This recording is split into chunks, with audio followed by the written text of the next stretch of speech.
Good afternoon or good morning po mga kababayan ng sir. This is Jam, the Filipino channel lang niya pong lingkod. So today is November 26, 2025 at tayo ngayon ay papunta dyan sa may near JJRM Purified Drinking Water sa may Magsaysay Street, Barangay 123, Grace Park East, Caloocan.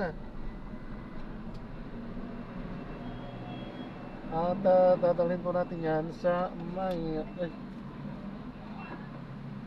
Bangay Street, Barangay 12, Dagat-Dagatan, Caloocan pa rin yan. Okay, so magbabalik po tayo mamaya konti pag nakuha na po natin sila. Disclaimer lang pong content po natin ay kalsada at hindi ang passenger. Kaya naman sakasakali mo po na may marinig kayo mga pangalan ng lugar, pangalan ng tao, pangalan ng organizations, government or private man yan, ay wala pong kinalaman ng channel na ito at wala pong kinapatungkulan. Lahat po ng pinag-uusapan dito ay pamong dito lamang po yan sa loob at wala pong pinapatungkulan sa labas. Okay po? So magbabalik po tayo mamaya konti pag nakuha na po natin sila.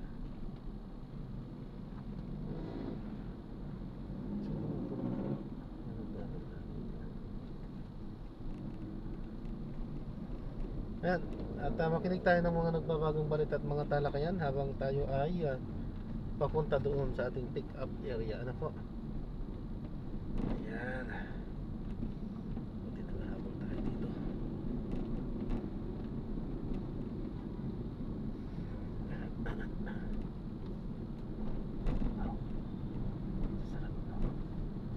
Sarap.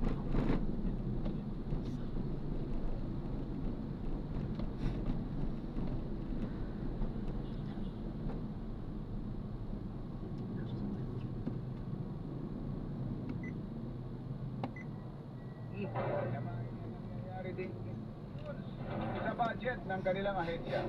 Kasunod ito ng akusasyon ni dating Ako Bicol Party List Representative Zaldico na kabilang sa 100 billion insertion sa 2025 national budget ang 5 billion alokasyon para sa Free Public Internet Access Fund ng DICT at 1.5 billion para sa iba pang programa. Ayon kay Secretary Aguda, hindi pa niya napag-aralang maigi ang naturang aligasyon nito at tiniyak na bubusisiin niyang maigi ang pondo ng ahensya ngayong taon.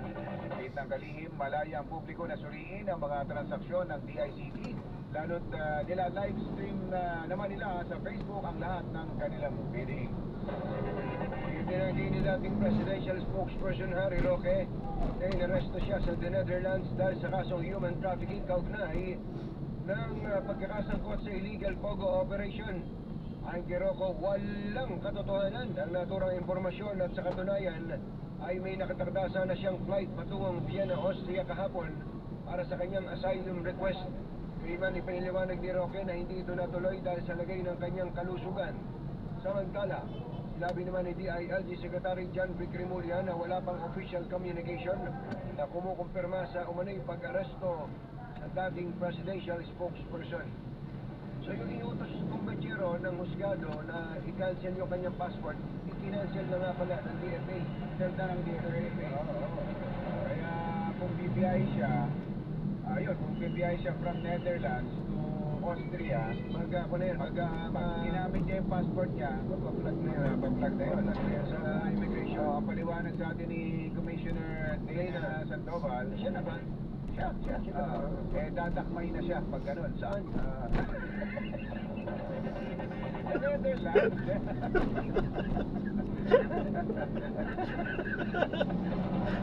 Mother, pwede mo bang kaming guest si Kumader sa programa mo?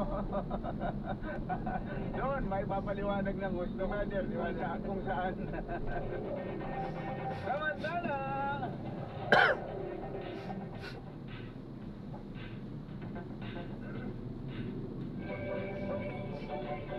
Tumultok sa DZRH at manalo ng isang 1,000 pesos. Sa Pasko Panalo, malakas epekto nito sa ekonomiya ng Pilipinas.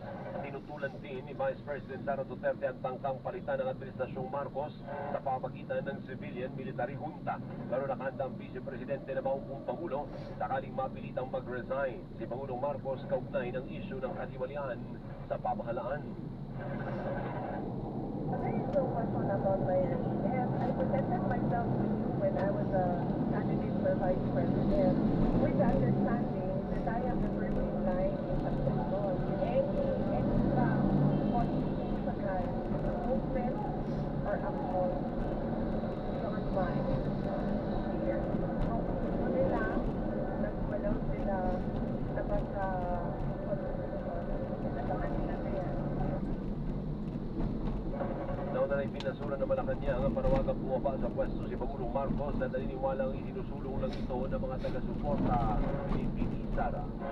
Hinimok ng Catholic Bishops Conference of the Philippines ang publiko na lumaho sa trillion peso march sa linggo. Sinabi ni CBCP Public Affairs Executive Secretary Father Jerome Ceciliano na suportado ng Simbahang Katolika ang anumang panawagan laban sa katiwalian. Nakikita rin ang simbahan sa panawagan sa transparency at pagpapanabot sa mga sangkot sa anomalya.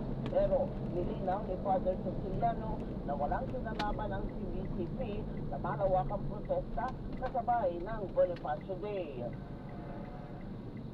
Tayo po na may pagmamahal sa bayan, may pagmamahal sa kapwa Pilipino, tayo nagalit sa korupsyon, nakawan at iba pang mga krimen, manindigan po tayo sa November 30.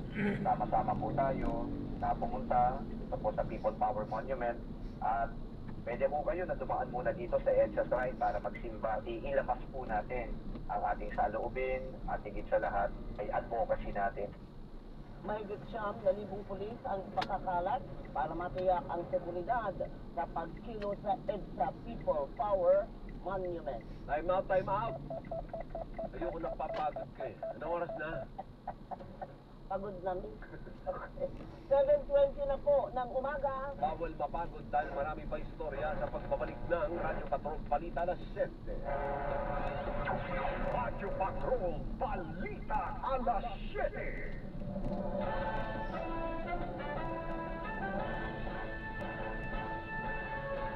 Basta AM DZMM. Fake news, maling akala, scam, chismis. Iwasan natin ang mga yan. Everyone at one. Sa legit source ng mga balita at impormasyon lang maniwala at magtiwala. I-follow ang official page ng DSWD at DSWD Serves sa Facebook para sa tamang tulong sa tamang impormasyon. Tandaan at DSWD Serves sa Facebook o iskan ang QR code na ito dahil bawat buhay ay mahalaga sa DSWD. Pagbuhay at kabuhayan ang nakasaya. Kailangan ng mga tagapagbalitang maaasahan at mapagkakatiwalaan. The morning news team you can trust for the news that really matter. Mga balitang kumpirmado, sigurado, araw-araw sa inyong morning news team. Sa DZMM, Radyo Patrol 6, at DZMM Teleradyo. Christmas is here again! Ho, ho, ho, ho, mga kapamilya! Ito na! Magkikita-kita na tayo para sa pinakamalaking Christmas party ng DZMM ngayong 2025. Sa December 5, Biyernes, pumunta sa Ayala Mall, Feliz, Marcos Highway, Barangay Amang Rodriguez, Pasig City para sa DZMM Servisyo Kapamilya. Pwede nang pumasok simula alas 11 ng umaga. At pagpatak ng alas 5 ng hapon, makikibanding na ang ating mga DZMM anchor at reporter. Sumali sa interactive games at makakatanggap ng mga regalo. Dito na tayo. Isang pinagpisong pabuya na sino mang makapagbibigay ng informasyon para matuntun si Cassandra Lee Ong. Sinabi ni Justice Acting Secretary Frederick Vida na naglaan ng pabuya dahil hindi sapat ang informasyon ng pamahalaan sa kinaroroonan ni Ong na kinatawan ng sinalakay ng Pogo Hub na Lucky South 99 din sa Porac, Pampanga. Sila na ng Department of Foreign Affairs ang pasaporte ni Ong matapos iutos ng Pasig City Regional Trial Court. That's why why we're opening that one. Diba? And it's an effective tool. In the past, effective tool also for crowdsourcing of Nauna nang kinumpirma ng Presidential Anti-Organized Crime Commission na nagpalabas ang Interpol ng red notice laban kay Ong. Kasunod nito na ipinalabas na warrant of arrest ng Angeles City Regional Trial Court dahil sa kasong qualified human trafficking. Sinasabing nagpunta ng Japan si Ong matapos makalaya mula sa pagkakaroon sa kamara noong Disyembre na nakarang taon. Target ng Land Transportation Office na magpalabas ng regulasyon hinggil sa electric vehicles sa Disyembre. Padala ng LTO, mahigit 41,000 na ang nairegistrong e-vehicles ngayong taon na mas mataas sa target na 40,000. Pero, kasabay ng pagdami ng bumibili, tumaas din ang bilang ng mga e-vehicles na hindi nakarehistro. Para sa LTO, dapat may lisensya ang driver ng e-vehicle na limit na menor sa edad na nagmamaneho ng e-motorcycle. 2023, ipinatigil ang pagre-rehistro ng light electric vehicle o matitiid na e-motorcycle na mas mababa sa 40 kilos ang timbang. Nagkalat po siya. Ang problema natin kasi sa major highways, tumatakbo siya. Bata ang nagdadrive. Minsan yung mga kasambahay sa bahay na ang kadalasan nagiging sa aksidente. May concern po dito na dapat pagtuunan po talaga ng pansin. Si LTO Chief Assistant Secretary Marcus Lacanilaw. Sa Cavite, arestado po ang motorcycle rider na bumangga sa pulis at police mobile sa Tansa. Unang pinara sa checkpoint ng rider at angkas nito pero pinakarurot ang motorsiklo kaya nakabangga ang pulis at patrol car. Nagkaroon ng ambulan na hanggang sa makorder ang rider at angkas sa barangay Big One. Na-recover sa motorsiklo ang baril na walang serial number at mga bala. Yun, nakabulong ng rider na naharap sa patong-patong nakkas. Alamin na po natin na dito sa showbiz spotlight mula kay Daniel Krishna. Daniel, good morning, Daniel! Good morning din ang Agad Doris sa ating showbiz spotlight. May tulang dinaan sa Kiss 2 ang hiling ng fans na reunion kasama ang ex-boyfriend si Gerald Anderson.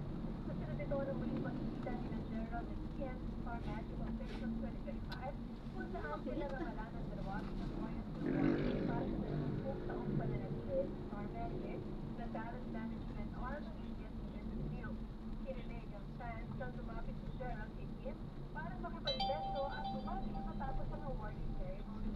Dahil dito, maraming Kim-around fans sa susulat ng relapse o inalala ang dating kasama na Kim at Gerald. Pero sa social media post, palarong pilitan ni Kim ang fans ang piniit na para bang hindi siya niloko 15 years ago. Nagsimula ang relasyon ng Kim at Gerald noong 2006, pero nag-iwalay din noong 2010. Para showbiz spotlight, ako si Gino Christian, pero si Ate Doris. So, paano yung mistulang kinumpir? Paano yung mistulang? Ano sabi mo kanito? Mistulang? Ito lang, ginitan niya yung fans. Nag-tweet si Kim. Oh.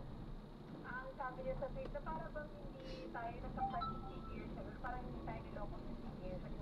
Kasi ang daming edit bigla ng fans. Ano yung ibig sabihin ng mistulang binasag?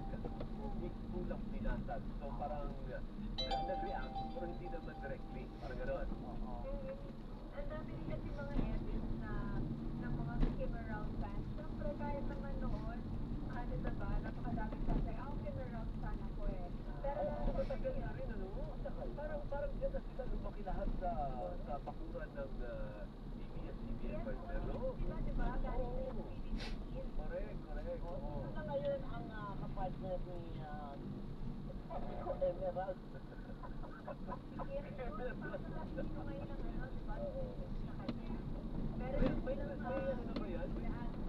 May 30 na ba yan? Sa mga yan? Nasa 30 na ba yung dalawa? Oo, ano na? 30 na, no? Magkano na? Wala yung bata. Kaya lang, siyempre, pag sila ay nasa 30 na, siyempre, dati nasa 30 ka lang, panahon na yun. Ngayon, si 30 ka na.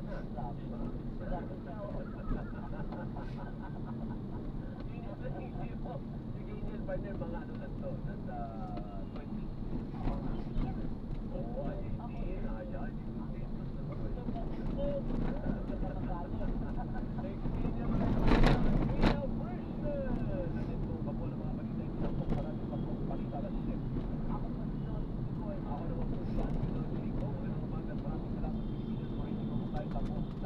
Babalik pa ang pinabiyasan ng energy Wednesday pa lang.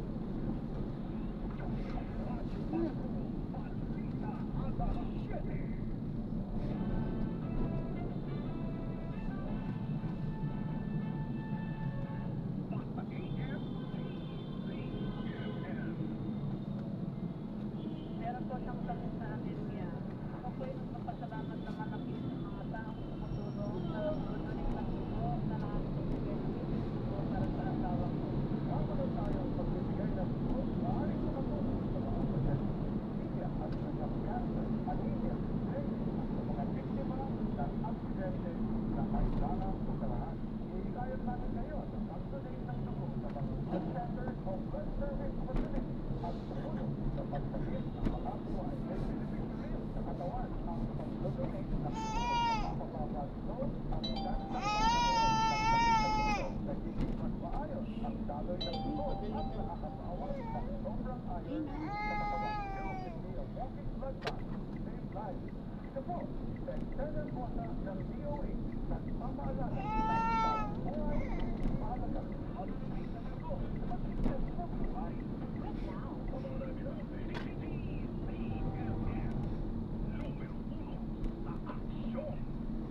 Wow, we're working na.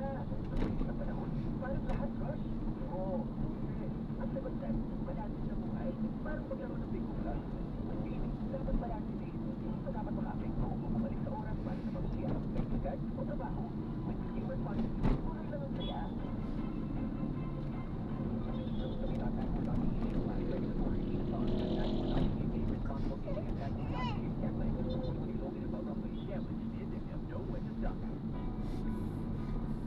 Kapag nanay, kailangan magaling sa pagkain. So, dapat makatulong kayo sa pagkain. Para alam natin yung updating din ng mga kailangan sa araw-araw. PCMM national sa ID30 nung nagsabalita o nagsapublic ko.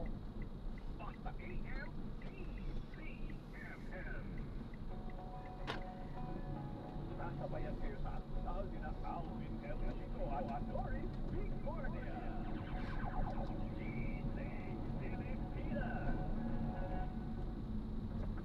Magandang umaga sa pati muna natin si Johnson Manabat. Oh, first speaking Johnson eh. Maring Johnson, happy birthday. Happy birthday, Johnson. Makakalasa ba ako ngayon? Oy, kanina lang yata na programa pa to. Ay, okay na. Tingnan mo naman, oh. Happy birthday, Johnson. Sabi ko sa kanya na mag-stop. Wala. Wala.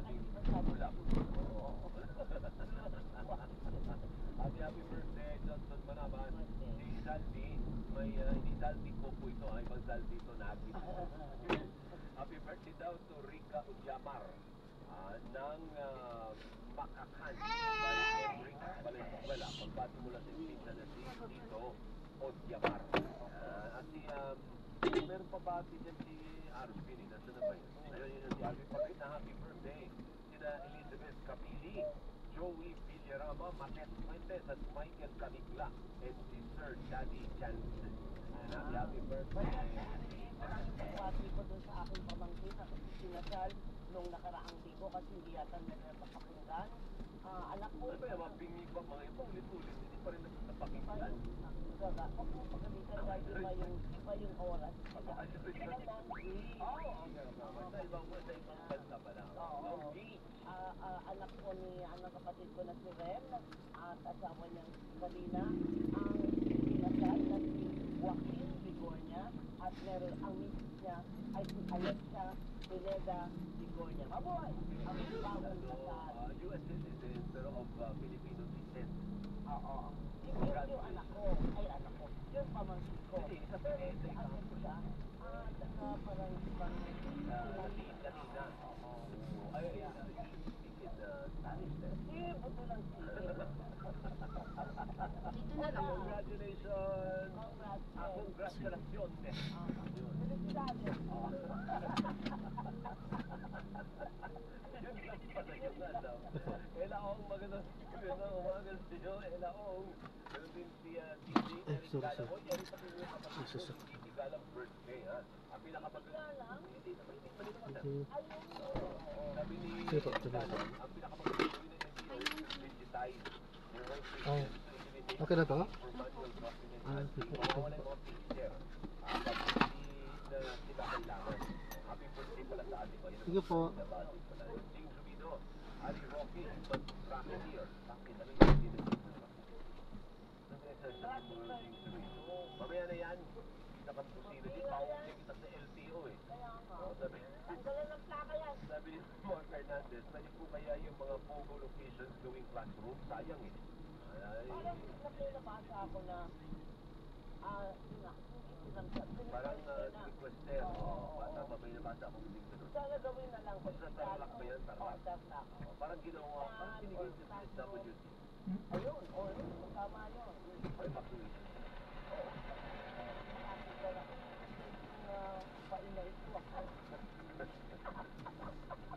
Sige. Alam mo, Cynthia Lancer. Bilisan mo na! Sino bang mauna? Yung mo, si Trisha.